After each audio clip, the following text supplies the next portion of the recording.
হাবিবুল্লাহ বাহার কলেজে গিয়ে তোপের মুখে নাসিরউদ্দিন পাটোয়ারি, দেয়া হয় ভুয়া ভুয়া স্লোগান, ছোড়া হয় ডিম। নির্বাচনের সময় বাড়তে পারে সংঘাত, সহিংসতা। আহতদের চিকিৎসা নিশ্চিতে দেশের সব হাসপাতালকে সর্বোচ্চ প্রস্তুত রাখার নির্দেশ। 12 ফেব্রুয়ারি ভোটের পর নতুন প্রধানমন্ত্রী কোথায় উঠবেন তা এখনো নির্ধারণ হয়নি। তবে মন্ত্রী পরিষদ সচিব বলছেন আপাতত থাকবেন যমুনায়। পোস্টারিং, মাইকিং, শোডাউন ছাড়াই নির্বাচনী প্রচারণার এক নতুন মডেল তুলে ধরছেন তাসনিম জারা। ঘরে বসেই চলবে ক্যাম্পেইন, প্রস্তুত হচ্ছে 30,000 স্বেচ্ছাসেবী। পটুয়াখালী 3 আসনে বিএনপির জোট প্রার্থী নুরুল হক নূরের অফিসে ভাঙচুরের অভিযোগ, পাল্টাপাল্টি হামলায় বেশ কয়েকজন আহত। তোপের মুখে পড়েছে ঢাকা 8 আসনের সংসদ সদস্য পদপ্রার্থী ও জাতীয় নাগরিক পার্টি এনসিপির মুখ্য সমন্বয়ক নাসিরউদ্দিন পাটোয়ারি। তার উপর ডিম ছুঁড়ে মারা সহ হামলার অভিযোগ উঠেছে। মঙ্গলবার হাবিবুল্লাহ বাহার কলেজে গেলে তিনি তোপের মুখে পড়েন। এমন সময় তাকে দেখে ভুয়া ভুয়া স্লোগান দেওয়া হয়। এতে উত্তপ্ত হয়ে ওঠে পরিস্থিতি। মূলত হাবিবুল্লাহ বাহার কলেজে আমন্ত্রিত অতিথি হিসেবে একটি অনুষ্ঠানে উপস্থিত হয়েছিলেন তিনি। এরপর সেখানে হাজির হয়ে তার বিরুদ্ধে স্লোগান দিতে থাকে ছাত্রদল সহ বিএনপির সমর্থকরা। এক পর্যায়ে প্রতিবাদে রাস্তায় বসে পড়েন তিনি। এর আগেও তার উপর ময়লা পানি এবং ডিম ছুঁড়ে মারা হয়েছে। আসন্ন নির্বাচনে ঢাকা 8 আসন থেকে জামায়াত জোট থেকে শাপলাকলি মার্কায় লড়ছেন নাসিরউদ্দিন পাটোয়ারি। এই আসন থেকেই নির্বাচন করার ঘোষণা দিয়ে লড়ে আসছিলেন শহীদ ওসমান হাদি। নাসিরউদ্দিন পাটোয়ারির প্রতিদ্বন্দ্বী বিএনপির হেভিওয়েট প্রার্থী মির্জা আব্বাস। আগামী 12 ফেব্রুয়ারি জাতীয় নির্বাচনে নির্ধারিত হবে দেশের পরবর্তী সরকার। তবে 24-এর অভ্যুত্থানের পর জুলাই স্মৃতি জাদুঘর করা হয়েছে গণভবন। এতে প্রশ্ন থেকেই যায়, পরবর্তী সরকার গঠনের পর কোথায় উঠবেন নতুন প্রধানমন্ত্রী, কোনটি হবে নতুন প্রধানমন্ত্রীর বাসভবন।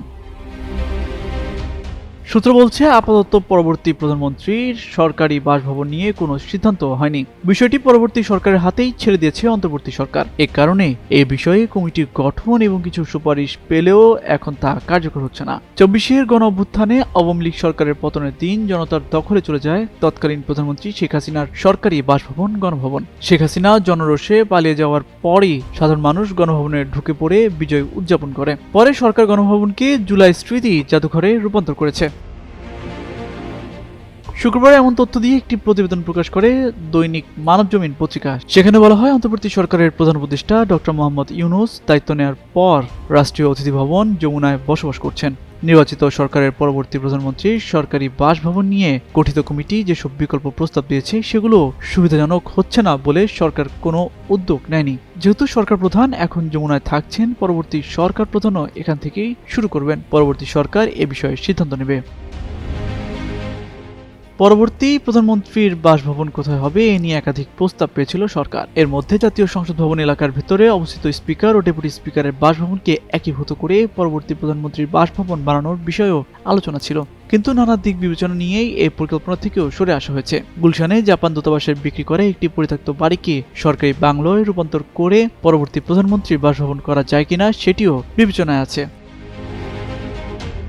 নির্বাচিত নতুন সরকারের প্রধানমন্ত্রী মন্ত্রীরা কোথায় থাকবেন সে বিষয়ে সুপারিশ করতে গৃহায়ন ও গণপূর্ত মন্ত্রণালয় 7 জুলাই উচ্চ পর্যায়ে একটি কমিটি করেছিল। এই কমিটি রাজধানীর বেশ কিছু এলাকা সরেজমিনে পরিদর্শন শেষে 20 জুলাই মন্ত্রণালয়ে প্রতিবেদন জমা দেয়। গৃহায়ন ও গণপূর্ত মন্ত্রণালয় গঠিত কমিটি তাদের প্রতিবেদনে বলেছে, রাষ্ট্রীয় অতিথি ভবন যমুনা এবং হেয়ার রোডের 24 ও 25 নম্বর বাংলো বাড়িকে সমন্বিত পরিকল্পনার মাধ্যমে নতুন প্রধানমন্ত্রীর বাসভবনের জন্য বিবেচনা করা যেতে পারে। এ বিষয়ে যোগাযোগ করা হলে মন্ত্রিপরিষদ সচিব ডক্টর শেখ আব্দুর রশিদ গণমাধ্যমকে বলেন, নতুন প্রধানমন্ত্রী আপাতত যমুনায় থাকবেন, এটি ধরে রাখা হয়েছে। তামজিদ মির্জা, যুগান্তর নিউজ। মিথ্যার রাজনীতি আমি করব না। এই লড়াইটা আপনি আমি মিলে করলেই আমরা জিতে যাব। আমি আপনাদের সাহায্যের আশায় থাকব। পোস্টার, উচ্চ শব্দের মাইকিং ও শোডাউন ছাড়াই নির্বাচনী প্রচারণার এক নতুন মডেল তুলে ধরেছেন ঢাকা 9 আসনের স্বতন্ত্র প্রার্থী তাসনিম জারা। মানুষের আস্থা ও ব্যক্তিগত যোগাযোগকে ভিত্তি করে তিনি চালু করেছেন প্রজেক্ট ঢাকা 9 নামে একটি ক্যাম্পেইন উদ্যোগ।